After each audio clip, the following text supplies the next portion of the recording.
bonsoir, merci d'être là. Je me présente pour ceux qui ne me connaîtraient pas. Je suis Nicolas Mavrikakis. Je vais animer cette soirée. Je suis très honoré de l'animer. Je suis très content que vous soyez là avec nous. Avec mes deux complices que vous voyez, si vous mettez en mode mosaïque, vous pouvez les voir. Donc, ils vont peut-être vous dire. Oups. Alors, on n'entend plus. Vous ne m'entendez plus. Ah là, ça va. OK, donc Chantal, voilà, Chantal Boulanger. Bonjour, Et mon autre bonjour. complice, Laurent Vernet. Bonsoir. Voilà. Bonsoir, oui. Nous avons réalisé donc un livre sur la postmodernité. C'est une entreprise gigantesque, je vous dirais, qui nous a pris, je dirais, 4 ans, Chantal, n'est-ce pas, et Laurent? Peut-être 4 ans, mais Oui. peut-être un peu plus. Et qui comporte la participation de 18 autres auteurs et artistes que nous tenons à remercier pour leur confiance, pour leur intelligence. Je vous les nomme quand même. Il y en a 18, ça va prendre un petit bout de temps, mais quand même, il faut leur rendre honneur. Julie Boivin, qui est là ce soir parmi nous. Cécile Camargue de Paris, qui nous a envoyé un petit vidéo, on l'écoutera tout à l'heure. Maxime Coulomb, Clément de Gaugelhac, Elena Gottman, Thomas Sichorn, Richard Hidgui et Marie-Lou Lemens, Nicolas Johannes de Kerker, Gilles Mielsin, Suzanne Paquet, André-Louis Paré, Yann Pocro, que j'ai vu aussi, Chantal Pontbriand, avec qui nous avons dit bonjour tout à l'heure, à laquelle nous avons dit bonjour, Bénédicte Ramad, qui est là, je crois aussi, Christine Ross, Juliane Salabras et Kim Waldron. Voilà. C'est un ouvrage complexe. C'est un ouvrage qui est un risque, je dirais même, pour un éditeur. Donc, il nous faut aussi remercier notre éditrice, Romy Stobart, et aussi Nicolas Lévesque. Romy est là. Merci, Romy, pour ton appui. Vraiment, merci infiniment. Et Nicolas Lévesque a accepté au départ le projet. Hein. Et on remercie aussi toute l'équipe de Nota Bene, Shelby de Blois, qui va nous assister aussi ce soir, hein, qui veille sur nous. On remercie aussi, vous me permettrez de remercier le traducteur, Christian Roy, et nos 2 collaborateurs dans la constitution du manuscrit, Philippe Deperron et Julia Roberge von Donk. Et on remerciera aussi le Conseil des Arts pour leur appui indispensable à la recherche. Alors voilà, commençons. Pourquoi un tel ouvrage sur la postmodernité? L'idée pourra sembler à certains un peu folle. Elle était un peu folle, en effet. Hein, j'essaie de vous piquer un peu, Laurent et Chantal. Vous allez vous justifier tout à l'heure. Pourquoi revenir sur ce qui a semblé à beaucoup comme une forme de mode, disons-le comme ça? N'était-elle pas simplement un phénomène passager à reléguer aux oubliettes de l'histoire, hein? Justement, nous avons eu le sentiment que c'était bien plus qu'une mode et qu'il fallait reparler de cette époque qu'on a eu tendance à oublier un petit peu facilement. On a eu le sentiment que cette idée avait marqué l'histoire de l'art et l'art contemporain, encore de nos jours. On voulait tester la chose, donc on a même invité des gens qui appartenaient à une génération beaucoup plus jeune que la mienne pour voir si ce concept tenait encore la route. Voilà. Est-ce que la postmodernité n'a été qu'une illusion? Je ne crois pas. Je pense que c'était plutôt une réflexion sur des illusions intellectuelles et artistiques, hein, sur Paul Lyotard avec la chute des grands récits, une réflexion incontournable sur la nature de l'art dans le monde contemporain. Alors, pour débuter une conversation un peu plus étoffée, je vous présente mes complices dans cette aventure. Vous connaissez tous peut-être Chantal Boulanger, qui est historienne de l'art et autrice. Elle a agi successivement à titre de critique d'art, notamment pour les revues Parachute et Vanguard. Elle a eu aussi une galerie incontournable dans un édifice qu'elle a lancé avec René Bloin, le Belgo, à Montréal. Elle a été commissaire d'exposition. Elle a été directrice du musée d'art contemporain de Baie-Saint-Paul. Elle a enseigné l'histoire et la théorie de l'art à l'Université Laval et à l'Université du Québec à Chicoutimi. De plus, elle a agi comme chargée de projet au bureau d'art public de la ville de Montréal. Voilà. Laurent Vernet est historien de l'art et urbanologue. Ses recherches portent sur la production et la réception de l'art public. Il est chargé de cours à l'UQAM, chercheur invité au département d'histoire de l'art et d'études cinématographiques de l'Université de Montréal. De 2009 à 2018, il a travaillé au bureau d'art public de la ville de Montréal. Ses textes ont entre autres été publiés dans des revues comme Espace et Ciel Variable. Il a animé pour Savant Média, Art Massif, une série d'entretiens avec des artistes sur leur réalisation en art public. Voilà. Et puis moi-même, rapidement, je suis critique d'art, entre autres au journal Le Devoir. J'ai fait une rétrospective sur Pierre Hayat il y a quelques temps qui a peut-être marqué un peu l'imaginaire, je l'espère. Je suis professeur à mes heures et artiste. Et puis chez Nota Bene, puisque nous sommes ici accueillis par Nota Bene, j'ai publié La peur de l'image et une biographie de Pierre Théberge, qui était le directeur du Musée des Beaux-Arts de Montréal et du Musée des Beaux-Arts du Canada. Voilà. Arrivons à une partie plus intéressante. Posons-nous quelques questions sur cette postmodernité. Alors, je vais commencer par toi, Chantal. Je me permets de lancer le débat avec toi. Et n'hésitez pas s'il y a des questions, hein, on y répondra avec grand plaisir. J'ai commencé de manière un petit peu formelle, mais on espère que la structure va être un peu plus souple par la suite. Bien. Chantal, je me demandais comment on peut positionner la réflexion sur la postmodernité maintenant. Existe-t-il même une histoire de la postmodernité? Et une histoire de la postmodernité au Québec en particulier ou au Canada? Si tu permets, Nicolas, avant tout, en deux secondes, oui. Je voudrais dire que c'est un bonheur de partager l'événement avec vous tous. Et je tiens quand même, je sais que les remerciements, mais c'est quand même, je tiens à dire que ça a été une aventure intellectuelle et sensible, absolument extraordinaire. Et je veux vous saluer, chers amis et collègues, là, Nicolas et Laurent, pour votre indispensable et inspirante collaboration.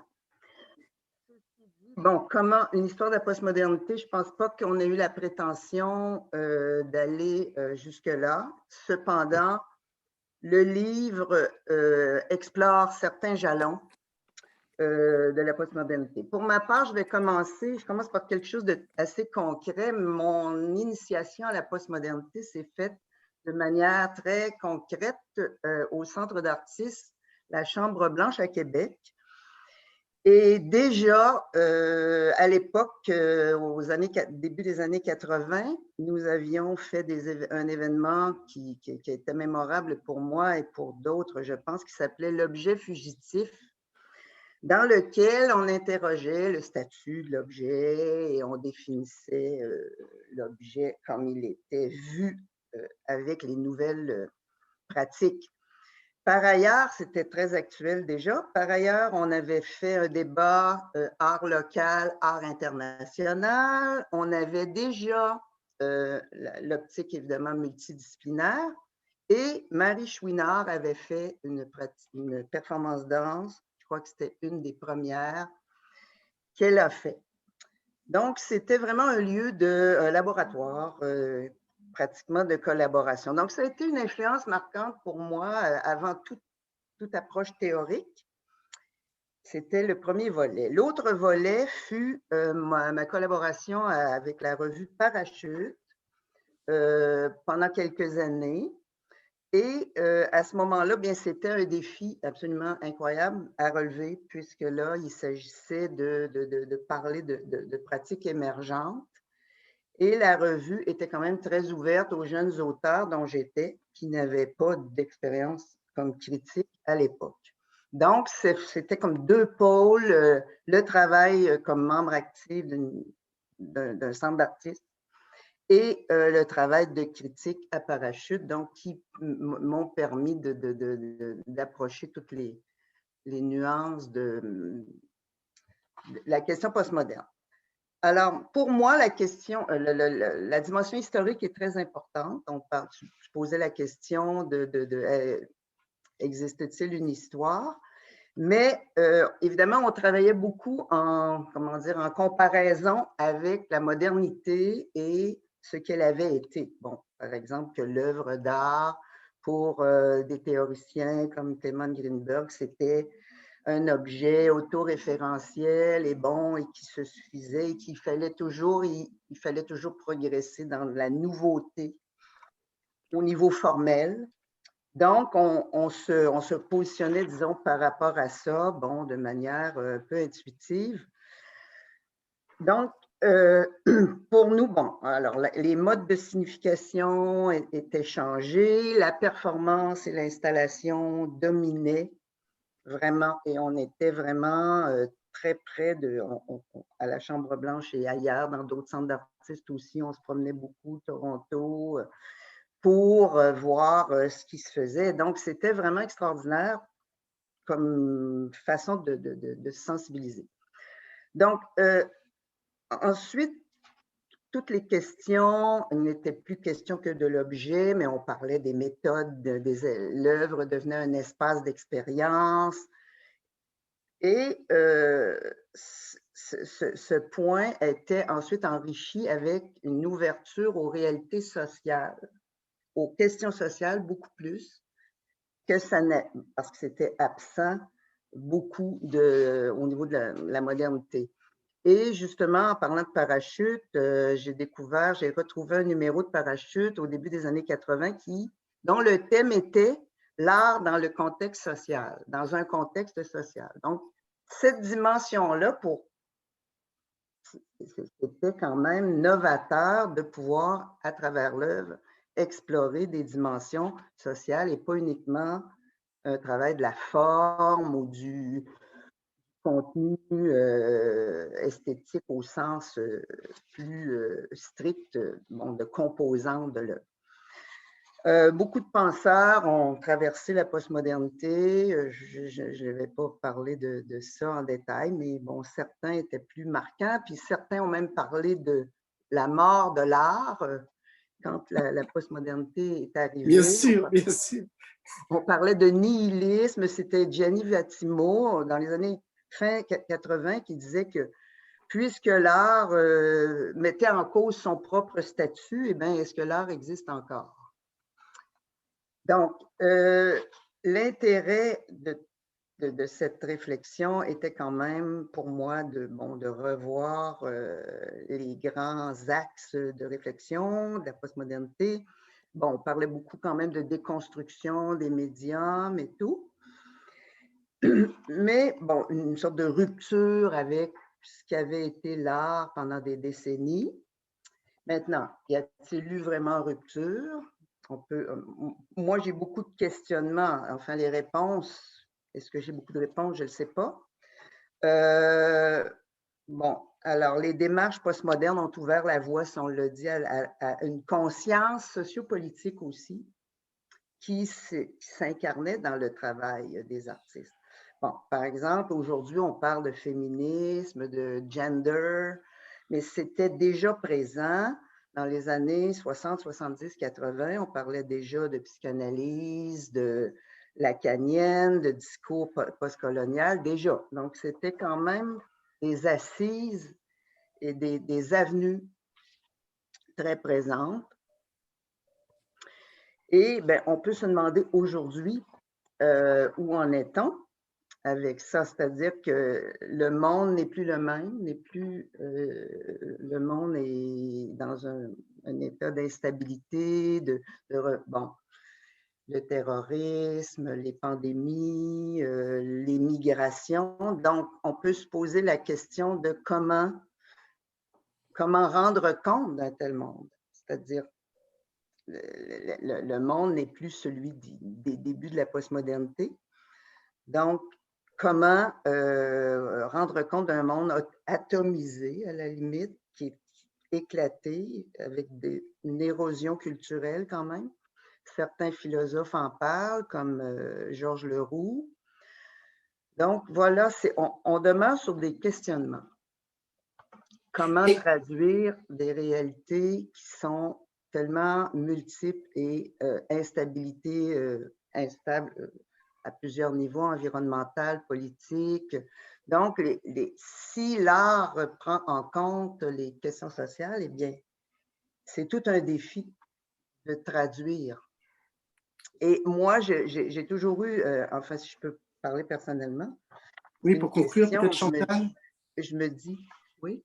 Peut-être pour conclure, parce que… Oui, pour conclure. Ton fil. Souvent, je t'ai coupé dans ton élan. Pardon? Je t'ai coupé dans ton élan.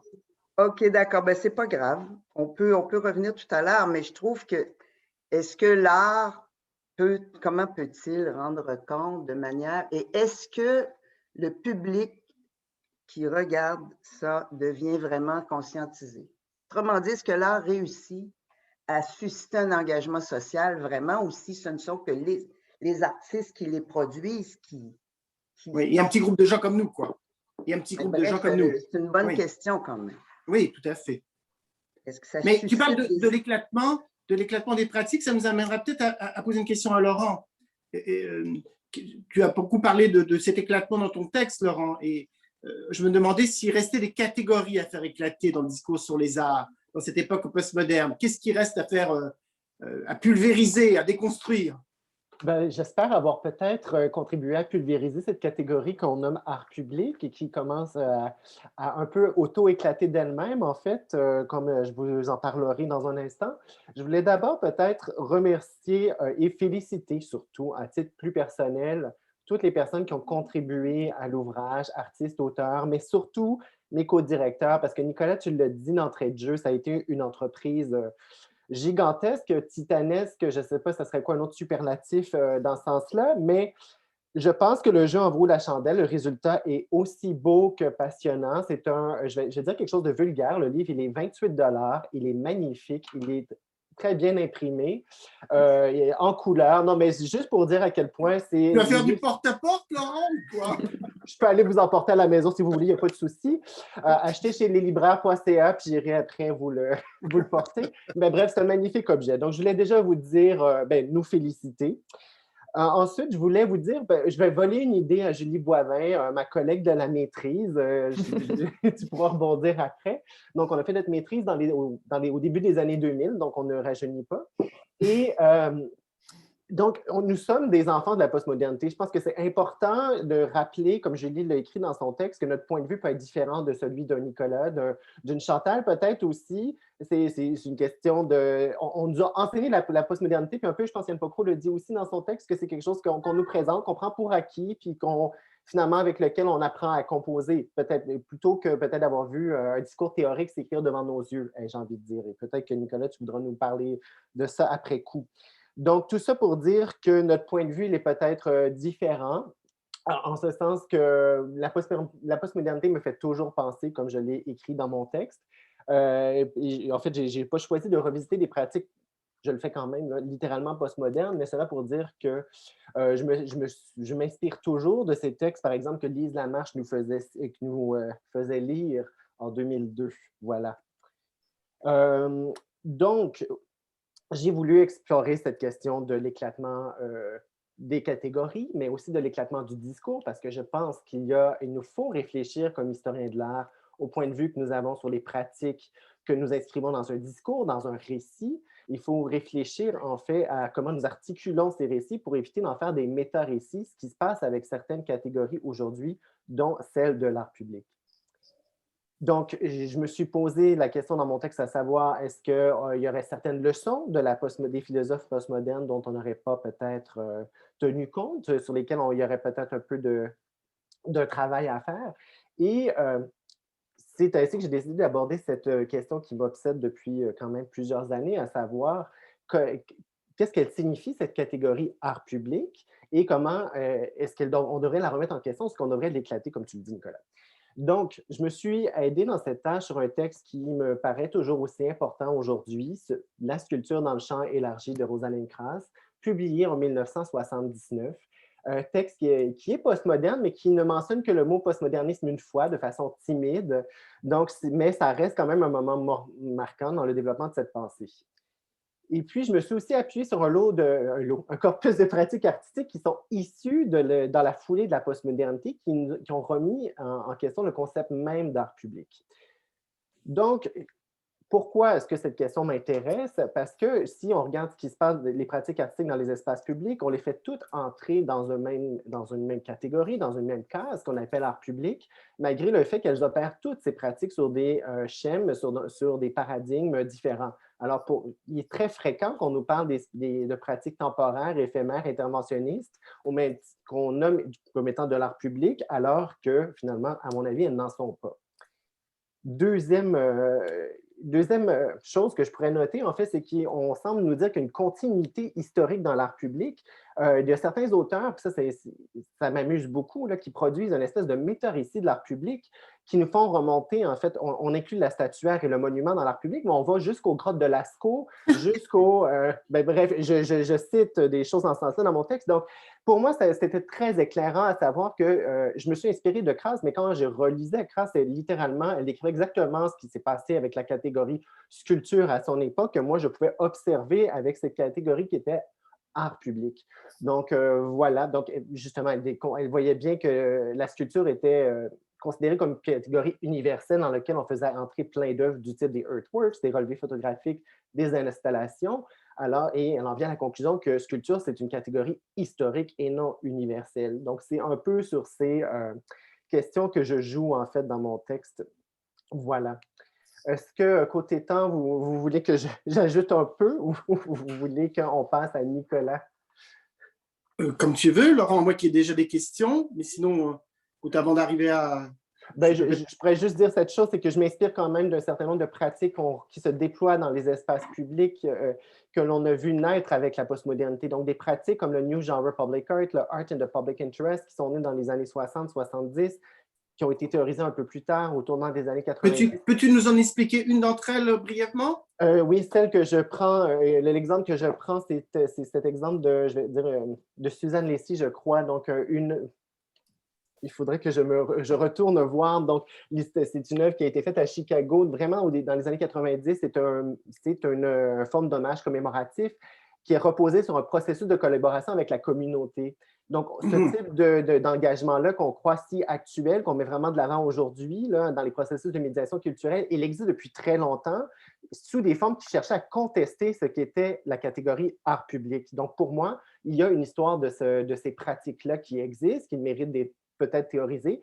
Et au final, quand on considère l'ensemble de ces pratiques comme un tout, comme un champ de pratique, ce qu'on fait, c'est qu'on restitue des dynamiques. Donc, plutôt que d'aplanir le concept d'art public comme une boîte dans laquelle on fait entrer plein de choses, je vous dis, regardons les tensions qui peuvent exister entre toutes ces pratiques pour justement la remettre en mouvement, peut-être.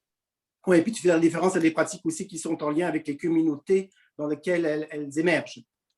Alors qu'avant, on avait plutôt l'impression de parachuter des œuvres, si je puis dire. Ben, c'est ça. Donc, le concept d'art public a connu sa propre transformation au fil du temps, ce qui complexifie en fait le concept. Donc, et la catégorie art public, à mon avis, elle a déjà implosé à l'heure actuelle. C'est juste qu'on s'acharne à lui faire entrer d'autres pratiques à l'intérieur.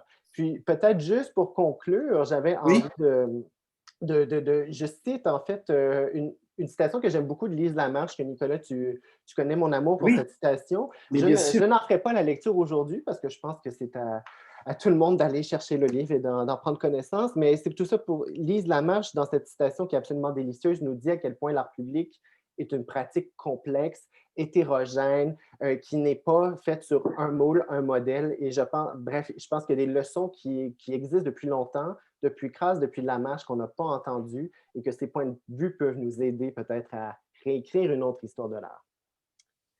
Alors, ce sera tout pour moi pour l'instant. Nicolas, dans ce livre, tu as tenu autant dans ton texte qu'en exergue à ce qu'il y ait, et Chantal aussi par ailleurs pour l'exergue, mais vous avez beaucoup tenu tous les deux à accorder une place prépondérante de choix à un critique d'art décédé avant que je puisse le rencontrer. Là. Tu n'étais pas né, Laurent, tu n'étais pas né. Je n'étais pas né. Non, j'étais né. Qui s'appelle René Payan. Et je pense que tu devrais peut-être me glisser quelques mots sur l'importance de ce critique. Ben écoute, on sait tous mon amour pour René Payan. J'ai déjà écrit sur lui dans la revue Spirale il y a quelques années de cela, dans un numéro qui parlait de la question de l'enseignement, et j'ai voulu lui rendre un peu hommage. Dans ce livre, on a voulu revenir sur notre histoire au Québec et au Canada de la postmodernité, mais aussi sur notre histoire en général, si je puis dire. Moi, je suis très triste par le fait que je trouve qu'on ne célèbre pas assez notre propre histoire. Vous savez comment je suis par rapport à ça, très en colère. J'ai l'impression que nous ne sommes pas capables vraiment d'aimer notre propre histoire. Et donc ici, pour moi, c'était important de revenir sur René Payan. Bon, il a été mon professeur, je l'ai eu dans différents cours, séminaires. J'ai eu le bonheur, entre autres, de l'avoir dans un séminaire qui était sur l'écran en 1986 et un autre sur l'art actuel en 84. J'avais 12 ans à l'époque, bien sûr. Mais donc, je l'ai eu, je l'ai vu, c'était absolument phénoménal, comme il était une personne phénoménale. J'étais très triste par le fait que j'ai appris que par Lise Lamarche qu'il avait en fait demandé à ce que tous ces documents soient brûlés. Je ne sais pas si vous êtes au courant d'une telle chose, mais Payan avait demandé à ce qu'il ne reste plus rien. Il a voulu que tout disparaisse. Donc, il nous reste un livre, bien sûr, très important, Vidouté, mais j'avais l'impression aussi qu'il y avait aussi ces cours qui étaient d'une tellement une grande importance et vous le savez, nous émerveiller. Donc, j'ai voulu rendre compte de sa parole. J'ai retrouvé mes notes de cours. J'ai fait quelque chose qui pourra sembler peut-être à certains comment dirais-je, irrévérencieux puisqu'il a tout brûlé. Mais bon, moi j'ai mes notes de cours, elles étaient à moi et j'ai décidé de m'en servir pour pouvoir parler de ce qu'il disait, de montrer qu'il y avait un Payan qui était très inspiré par un héritage moderne, sur la spécificité de l'œuvre d'art par exemple, et un Payan qui était très postmoderne, qui parlait de ce terme-là, qui nous l'a expliqué, qui était au courant de ce qui se passait, bon, bien sûr, à travers tous les grands théoriciens de son époque, bien sûr, dans Lyotard, bien évidemment. Donc, j'ai voulu rendre compte de cet enseignement-là.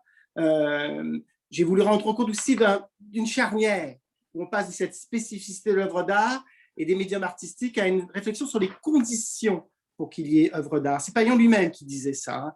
Il disait quelles sont les conditions pour qu'il y ait œuvre d'art ou pas. Et c'est cette double structure-là que j'ai voulu interpeller dans mon texte, vous verrez, en essayant de rendre compte du travail de Payan. Bien sûr, j'ai l'impression que Payan m'a ouvert la porte, et nous a ouvert la porte sur plein de questions très pertinentes. Chantal, tout à l'heure, tu parlais des questions de l'éclatement des médiums, des questions féministes, des questions queer. Payan le faisait abondamment dans ses cours et dans ses textes à l'époque. Il nous parlait de rapports identitaires, la question du local, ce qu'on appelle le local, terme que je ne peux pas supporter, l'art local et l'art international. Alors là, pour lui, c'était vraiment pas une question. L'art d'ici et l'art qui se produisait ailleurs, il pouvait les mélanger dans un texte sans aucun complexe. Et il me semble ça, là, qu'il y a une leçon qu'on n'a toujours pas retenue de ce point de vue-là. La revue Parachute aussi a fait ça, sans s'excuser, là. On était dans une époque où on prétendait que nos artistes pouvaient faire des choses aussi importantes de ce qui se passait à l'étranger. Je dirais en passant que nos musées n'ont toujours pas retenu la leçon. Quand on voit que le musée d'art contemporain, ces jours-ci, montre une exposition par ailleurs intéressante, mais qu'elle est présentée comme une valorisation de l'art local, je trouve qu'il y a quelque chose un petit peu effrayant là-dedans. Hein, comme si dans ce mot local, il fallait entendre aussi autre chose que l'art fait ici, mais l'art, en fait, un art qui serait moins beau, moins pertinent, moins intéressant, moins connu. Vous me suivez très bien dans ce que je veux dire. Pour Payan, il n'y avait pas une telle distinction. Il nous parlait beaucoup de la question du centre et de la périphérie, certes, et la question de savoir comment on pouvait, en périphérie, surtout de New York, continuer d'avoir une production qui se fasse entendre. Ça, c'était une autre question. J'ai essayé aussi dans ce texte de montrer comment toute la question du rapport à la technologie était double chez certains auteurs, et même Payan n'est pas à l'abri de ça. D'un côté, et Lyotard dit la même chose, comment la technologie va nous transformer, hein, ce qui m'apparaît vraiment une utopie, absolument, excusez-moi, mais qui ne tient pas la route. Hein. Si c'était vrai, alors depuis l'invention du crayon, il y aurait eu des crayons qui nous auraient poussé au bout des doigts. Mais à l'époque, on est vraiment dans cette vision des choses, que par la technologie va faire que notre rapport au monde va changer, qu'on va avoir des protubérances, on va avoir des connexions aux ordinateurs, une mythologie qui est encore très présente. Donc il ne s'agit pas nécessairement de faire une apologie de la postmodernité, mais de comprendre les utopies aussi qui sont liées à cette postmodernité, à quoi on rêve à travers ça. Hein, évidemment, il y a de ça tout à fait là-dedans. Je ne voulais pas non plus tomber dans une forme de dire la postmodernité n'a été que merveilleuse, et vous verrez dans ce livre aussi qu'il y a des textes qui en font une critique plutôt négative. Je pense au texte de Stalabras, entre autres, qui voit aussi des tendances très commerciales dans cette postmodernité. Alors on pourrait évidemment se poser la question de savoir si c'est la vraie postmodernité, celle que l'on aime, ou si c'est un usage, disons, abattardi de la postmodernité, un usage commercial, plus grand public de cette postmodernité. On n'a pas besoin de nommer des noms d'artistes, on les connaît tous, hein, bien sûr, je n'ai pas besoin de les répéter. Donc ça aussi, ça m'a paru une chose importante. Mais pour conclure, je voudrais finir sur une idée qui m'intéresse beaucoup, qui me vient de Payan. J'ai vraiment eu l'impression qu'il y avait plusieurs Payans, qu'il y avait un Payan très moderne et un autre postmoderne, un Payan plus queer, si je puis dire même. Il ne m'en voudra pas, je pense que ça pourrait l'amuser que tu me dises que c'était un Payan queer, mais et qui m'interpelle maintenant, où j'ai l'impression qu'il y a un tel éclatement des identités de nos jours que même en art, on n'a pas très bien pris conscience de ça.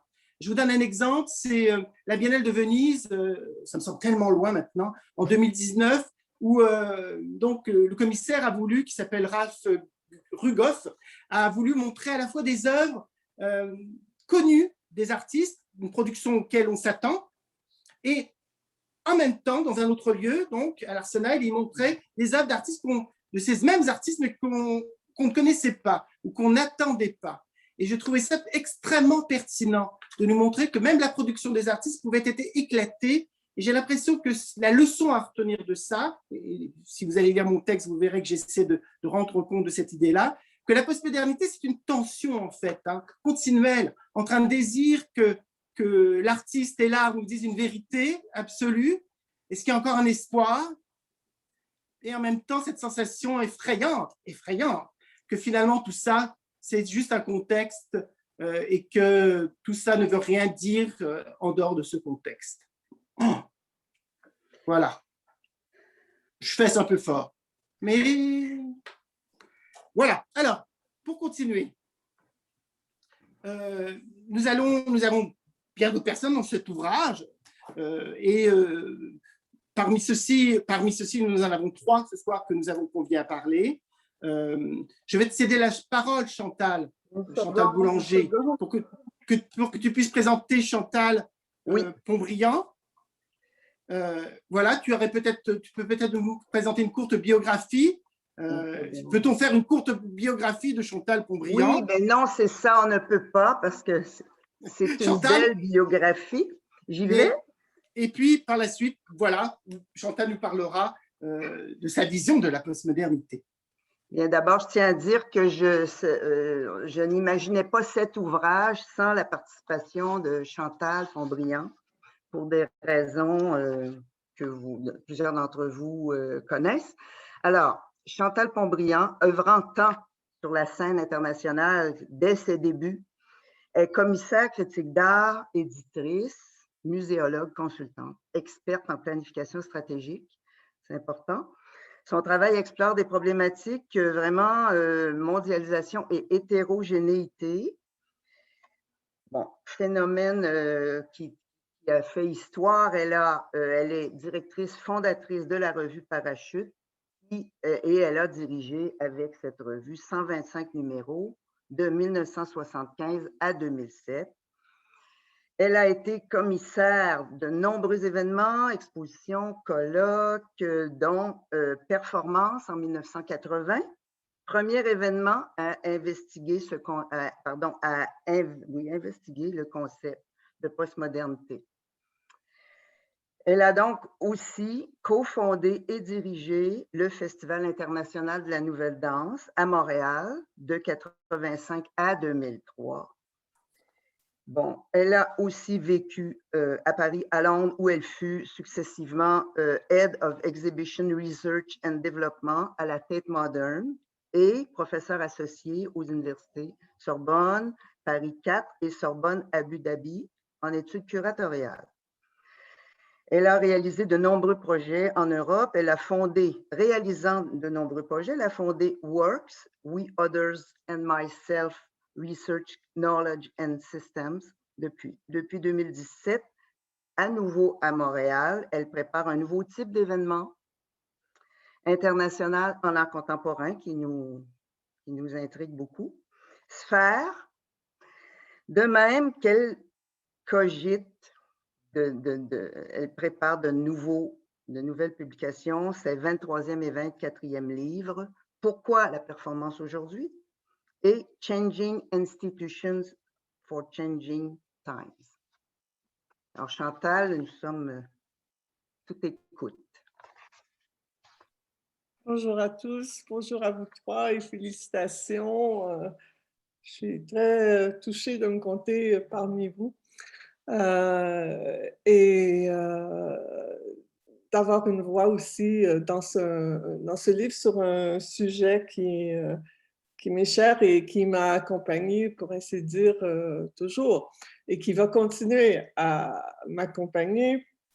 Parce qu'il y a une chose que j'aimerais nuancer, c'est qu'il faut vraiment distinguer postmodernité et postmodernisme.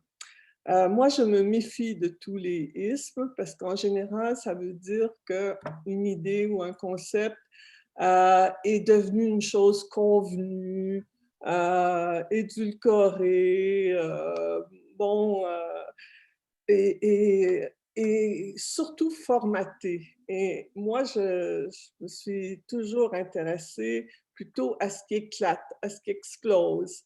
et à ce qui, pour ainsi dire, nous interpelle, nous projette vers l'inconnu et nous enjoint à y faire face, pour ainsi dire.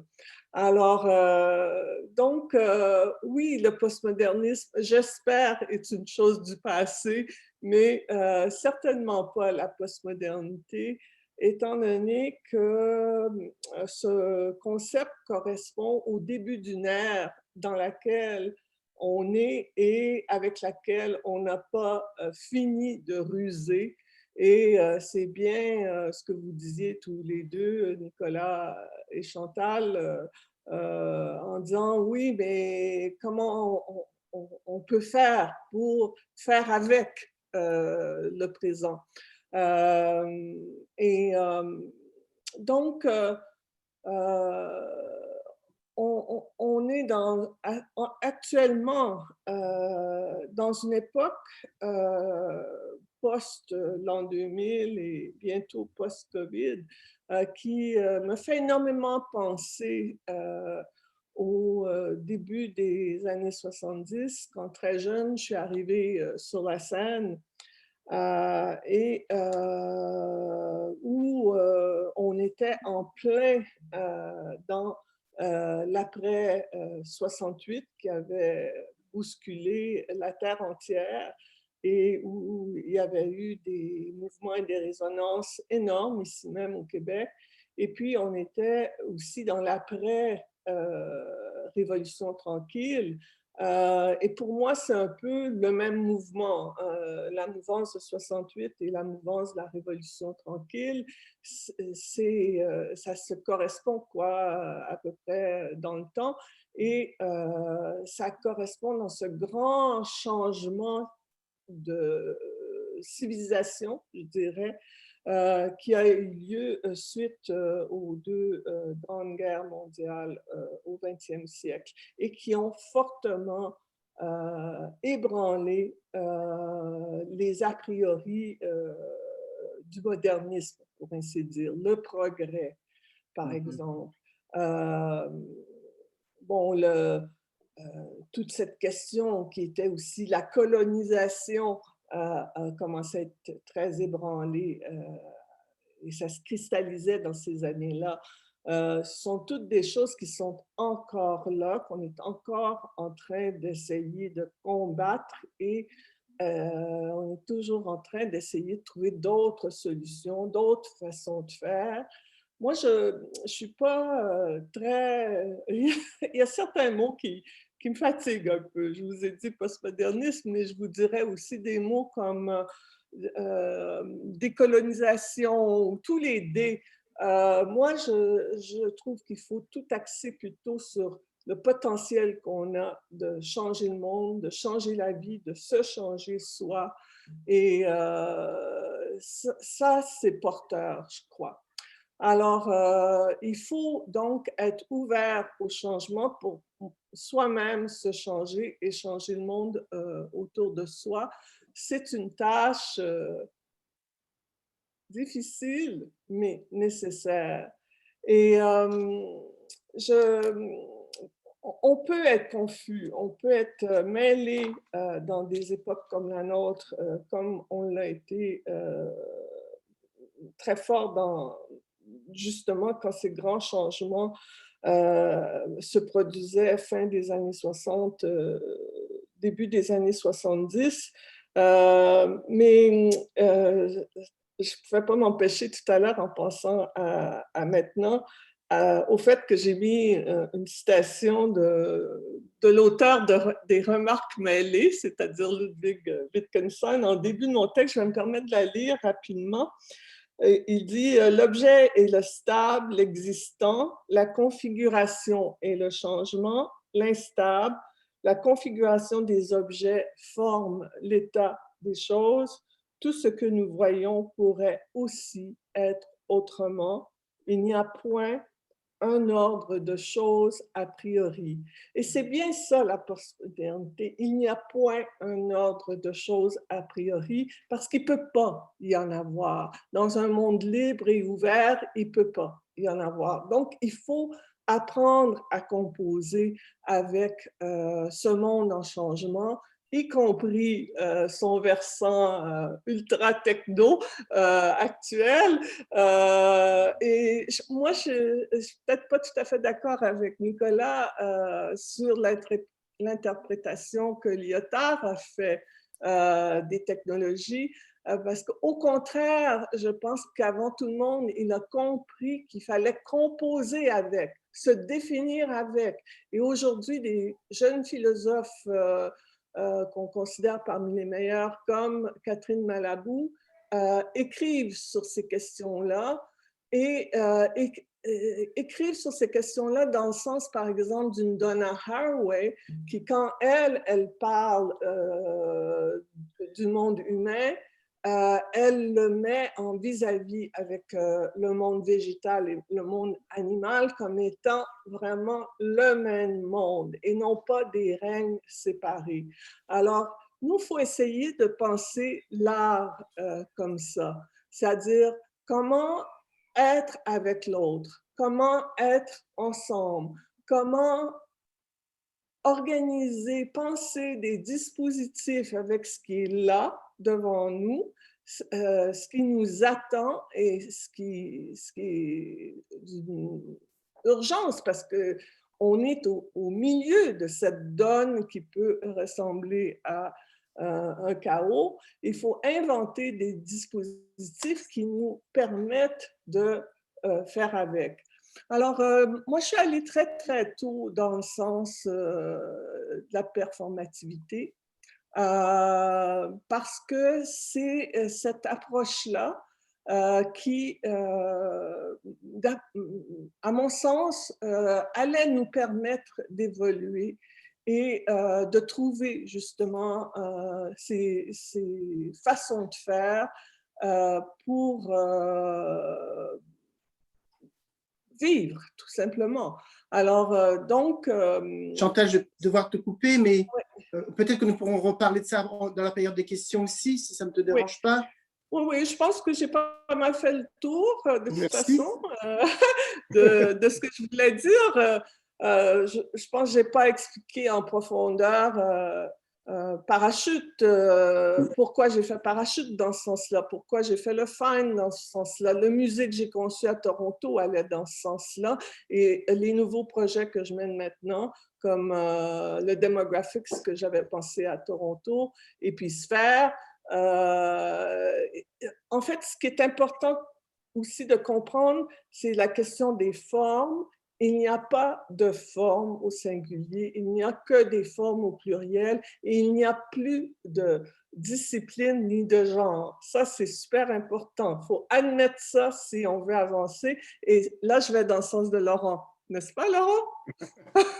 Merci beaucoup, Chantal. Merci infiniment. Écoutez, Cécile Camard ne pouvait pas être là avec nous, je vais vous expliquer pourquoi. Cécile a donc accouché d'une petite fille et il est à Paris, il est maintenant 1h moins quart du matin. Donc voilà, elle a vraiment voulu être avec nous, elle s'en excuse. Elle a fait un petit vidéo, je vous la présente brièvement. Cécile est historienne de l'art contemporain et critique d'art. Elle est maître de conférences à l'université de Sorbonne Nouvelle, où elle est responsable du Master Mediation du patrimoine et de l'exposition. Et elle est directrice adjointe du Laboratoire international de recherche en art. Ses recherches et ses publications portent sur l'espace, l'histoire et les théories de l'exposition, en particulier les reprises et reconstitutions actuelles d'expositions historiques, sujet absolument passionnant. Et dans le domaine de l'art contemporain, sur les musées fictifs, les fictions d'artistes et les pratiques de la critique institutionnelle. Alors Shelby, je ne sais pas si tu peux nous passer la vidéo qu'elle nous a envoyée. Ah, voilà. Voici Cécile.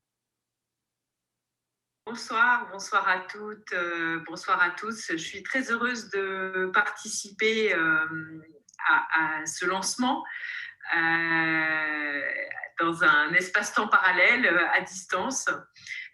Pour vous dire très brièvement en quelques mots ce qui m'intéresse dans cette thématique de l'illusion postmoderne, à commencer par le besoin urgent, m'a-t-il semblé, de réinterroger à nouveau frais ces distinctions terminologiques entre ce qu'on entend par postmoderne en un mot ou en deux mots, post-moderne, par postmodernité ou encore par postmodernisme qui revêt là un caractère, une vision plus formaliste. Alors, ce qui m'a intéressée particulièrement, c'est ce qui se passe du côté de l'histoire des expositions, de l'évolution des formats de l'exposition. Si on entend, si on conçoit l'exposition en tant que médium et donc en tant qu'ambiance, atmosphère, environnement, si on conçoit l'exposition comme un espace, comme une scène, et j'ai tenté de réfléchir à un format en particulier qui n'en est pas tout à fait un, puisqu'il s'agirait de l'exposition interminable, de l'exposition inachevée ou inachevable. Alors évidemment, il y a des points de départ historiques, des moments charnières dans tout ça. On pense tous, bien évidemment, à une exposition mythique qui était l'exposition de Lyotard, Les Immatériaux, organisée en 1985 au Centre Pompidou. On lui avait demandé de réfléchir, de proposer un parcours, une réflexion sur ce qu'on appelait à l'époque des nouveaux supports. Ici, pour moi, il s'agit plutôt, tout en ayant bien sûr des exemples historiques comme celui-là en tête, il s'agit d'observer ce qui se passe avec des artistes d'une nouvelle scène, des artistes comme Emmanuel Lagarrigue, comme Naël Beloufa, comme Walid Raad, je pense aussi à une artiste qui est Emmanuelle Lenné, ou encore un collectif anonyme ou qui prétend l'être, parce qu'il n'est pas tout à fait, qui est Museum of American Art Berlin, c'est la dénomination à travers laquelle il apparaît, donc un collectif qui prétend être un musée fictif, et par là même chacun, les uns, les unes, les autres, travaillent l'exposition comme des espaces imbriqués, comme des espaces-temps, des hétérochronies, comme le dit Nicolas Bourriaud, qui pourraient être répliqués, dupliqués. Des artistes qui travaillent l'exposition comme une œuvre en soi, qui prendrait des atours aléatoires, une exposition où l'algorithme finalement vient se substituer à un scénario, un parcours scénarisé, raisonné. Et j'ai peut-être envie de partager avec vous ces mots que Lyotard avait enregistrés en confiant au service de presse au moment de l'exposition Les Immatériaux. Il avait envoyé au service de presse une cassette audio en guise de dossier de presse et dans laquelle on entendait sa voix qui disait ceci: on ne vous expliquera pas, on vous montrera. Imaginez un tourbillon de chemins arrêtés, vous tracerez votre chemin. Imaginez un envol de voiles métalliques suspendus sur toute la surface. Il vous découvre une 60aine de sites éclairés comme au théâtre, extraits des connaissances, des modes de vie, des techniques, des pratiques artistiques d'aujourd'hui, exposés parce qu'ils symbolisent l'immatériel changement et son incertitude. Alors, je crois que c'est l'immatériel changement et son incertitude qui pourrait être un fil rouge dans ma contribution à ce projet éditorial, à cet ouvrage que je me réjouis de voir aujourd'hui. Je vous souhaite une très bonne soirée, de très riches discussions, de très riches débats. Au revoir, bonsoir. Voilà. Alors, pour conclure avant la période de questions, Laurent va nous introduire Julie Boivin, et puis elle pourra nous parler elle aussi de sa vision de la postmodernité. Oui, Laurent. j'ai le plaisir de présenter mon amie, collègue depuis plusieurs années, Julie Boivin, qui est titulaire d'un doctorat en histoire de l'art de l'Université de Toronto et qui s'intéresse à l'ontologie de l'ornement et aux relations entre l'espace, l'identité et la perception. Julie travaille actuellement sur la relation entre la culture rococo et les sciences naturelles durant le long 18e siècle, tout en poursuivant sa propre pratique en art visuel. Alors, Julie, oui, nous parle traite de l'ornement depuis 15-20 ans maintenant. Julie, je te laisse la parole. Oui, ça peut paraître un peu bizarre, mon intérêt, puis de aussi participer à un livre sur la postmodernité.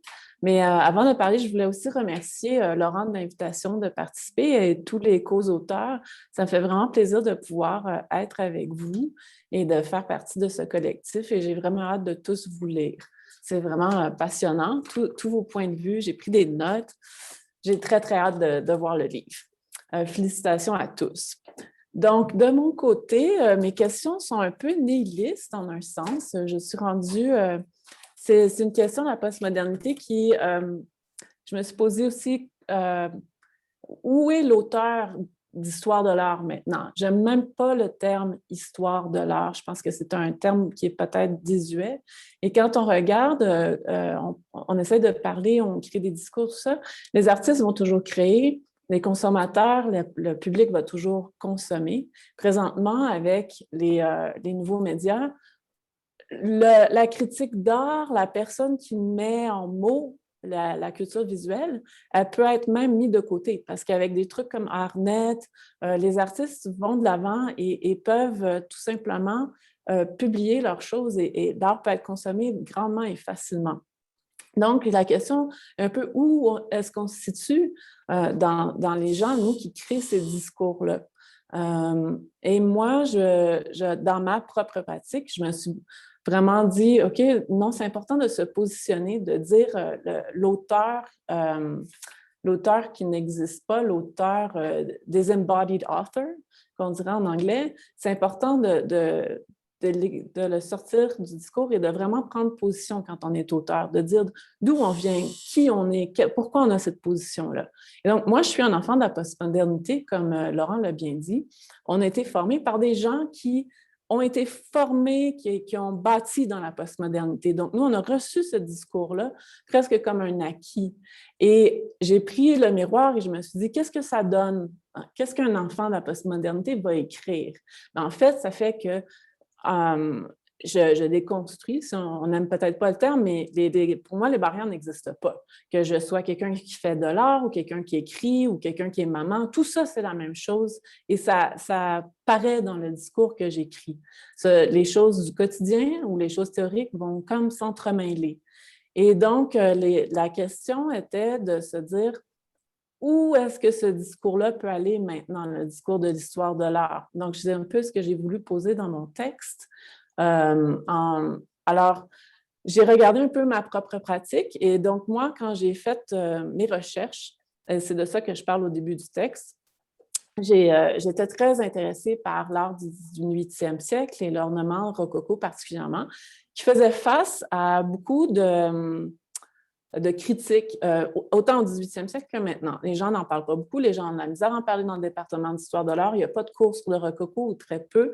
Les publications depuis les années 2000, il y en a un peu plus, mais ça reste quand même un sujet très exigu. Et le pourquoi de ça est venu parce que moi, je suis venue d'une pratique d'art contemporain. Et dans mon art contemporain, moi aussi, je suis très exagérée avec beaucoup d'ornements. Et je me suis dit, qu'est-ce qu'il y a que les gens n'aiment pas ça? Et j'ai réalisé qu'il y avait beaucoup encore de barrières à éclater dans la discipline d'histoire de l'art. Il y avait encore beaucoup de préjugés. Et donc, mes recherches ont comme essayé de pousser ces barrières-là. Donc, je parle un peu de ça dans mon texte et je le fais par le biais de regarder le discours d'histoire de l'art en tant que temporalité. Donc, la plupart des choses que je fais tendent à briser discipline et genre. Je contraste beaucoup les choses de maintenant avec les choses du passé. J'utilise beaucoup des modes analogiques pour comprendre. Autant quand je parle d'un artiste en art contemporain comme Cynthia Dime Mitchell ou Annie Baillargeon, J'utilise des fois des références du 18e siècle qui vont nous aider à pouvoir percevoir pas une continuité à travers le temps, mais un contraste.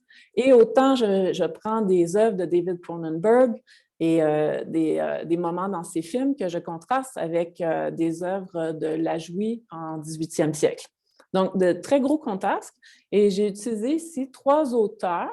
Donc, je regarde Keith Moxey, qui parle de l'hétérochronicité dans le temps, qui, lui, explique vraiment que l'œuvre a plusieurs temps et donne vraiment que le temps n'est pas continu, le temps est pluriel. Donc, ça nous aide à pouvoir faire des analogies comme on le fait sans que les gens se disent « mais qu'est-ce qui se passe? C'est de l'universalisme, ils font des grandes lignes. » Ce n'est pas ça, c'est que les œuvres ont existé avant, elles existent maintenant, elles existeront. Et les gens qui les confrontent apportent leur propre temps à l'œuvre. Alors, la rencontre qui se crée une rencontre des temps, si vous voulez. Ça, c'est une chose que je discute.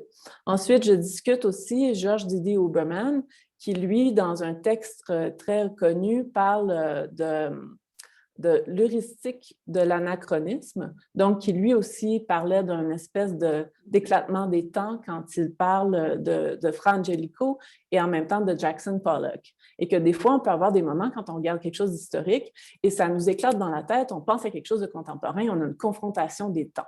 Et donc, j'utilise ça aussi. Et finalement, je parle de Wes Pavlov, qui, lui, nous apporte un peu plus maintenant, on parle du postmodernisme, où en sont rendus les théoriciens, philosophes. Alors, l'idée, c'est que beaucoup plus maintenant, on parle de matérialisme et que le matériel a une agence, un agency. Alors, ce n'est pas humain et non humain, tout est animé. Même si ce n'est pas animé, ça a un potentiel d'action. Et le fait que les choses aient un potentiel d'action, qu'elles puissent avoir une répercussion dans le temps, fait qu'on peut parler de ces choses-là ensemble avec nous et donc on peut avoir un discours hétéroclite à travers différentes temporalités et qu'on peut donc vraiment éclater les disciplines, les barrières du discours universel, moderniste, où est-ce que les choses avaient une continuité, on peut vraiment éclater ça. Alors, c'est un peu le texte que j'ai apporté et les questions que je me pose toujours et que j'essaie de faire dans ma pratique. Voilà. Merci beaucoup, Julie. Écoutez, messieurs, dames, voilà, on vous a présenté notre livre. Écoutez, on serait très intéressés par vos questions. Donc, peut-être que vous pouvez lever votre main. Il y a une fonction qui vous permet de lever votre main. Si vous avez des questions, ça me permettrait de vous passer la parole. Peut-être on peut en profiter pour nommer nos autres auteurs qui sont présents aujourd'hui. Oui, vas-y, Laurent, tu as raison. Et là, si j'oublie quelqu'un, si je fais une omission, n'hésitez pas à me reprendre. Gilles Alcine, Maxime Coulombe, André-Louis Paré, Marie-Lou Igby Lemons. Là, je suis désolée, j'ai failli intervertir les noms de famille, je le sens. Ensuite, je vois Clément de Gauljac qui a fait plusieurs œuvres spécifiquement pour notre ouvrage dont nous sommes si dont contents, la page couverture. dont la magnifique Kilina Gottman qui est en Angleterre, je crois. Bonjour Kilina. Si je continue rapidement, Yann Pocro, Bénédicte Ramad, et est-ce que j'oublie quelqu'un? J'arrive, Suzanne Paquet, et voilà. Plus tous les artistes qui ont accepté de nous passer leurs œuvres pour le livre, Marie-Claude Boutillier, il y en a plein d'autres, Thierry Marceau, bon bref, et j'en oublie.